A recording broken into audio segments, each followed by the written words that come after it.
Hello mga kachibug. Ito na naman po tayo sa panamago nating pagluluto. Ngayong araw na ito ang ating lutuin ay ng tortang talong. Okay po, ito ang ating ingredients. Talong, itlog, asin, pamintang durog, mantika, soy sauce, at kalamansi. Yung pong soy sauce at kalamansi, ito na po yung ating sausawan para sa ating tortang talong. Napakadali po nito. Alam po ng lahat ito. Kachibog, kita niyo naman kung paano ko iihaw ang ating talong sa kalan na lang po natin iihaw. Yung iba, pwede rin po sa uling. Pwede rin naman po yan dyan sa ating kalan kung wala kayong uling. Wala pong problema dyan dahil susunugin niyo lang po at lulutuin ng konti ang ating talong. Ang balat naman ito ay ating tatanggalin.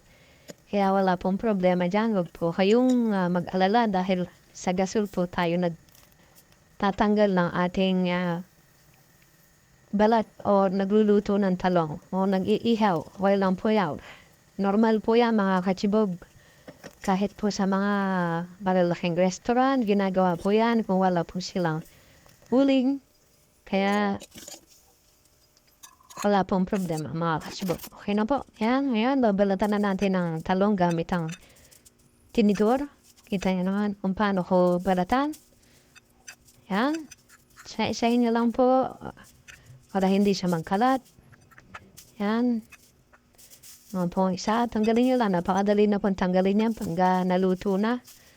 Hindi na po kayo may hirapan. Importante po gumamit kayo ng tinidor. Kutsara sa pagtatanggal. Yan. Po mga kachibog.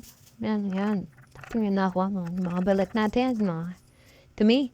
Okay, yan. I-click na lang po ang ating tortang talong o ang talong para i-prepare natin siya pag nalagay na po natin ang ating itlog. Okay po. Yan. Ito na. Yan. Dalawang itlog po ang ating gagamitin. At ito ay ating magbatin. Yan. Nilagyan ko po siya ng asin at paminta. Pwede na. Gusto nyo maglagay ng garlic powder, pwede naman po. Yan. Ibatin nyo lang po ang itlog at ilagay nyo po sa talong. Yan.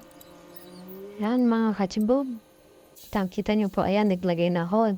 Tanti po na mainit ang mantika at ang ating kawali bago nyo po ilagay ang ating tortang talong dahil didikit po yan. At huwag po masyadong maraming mantika mga kachibog. Para hindi niya sip-sipin at masyadong mamantika ang ating pagkain.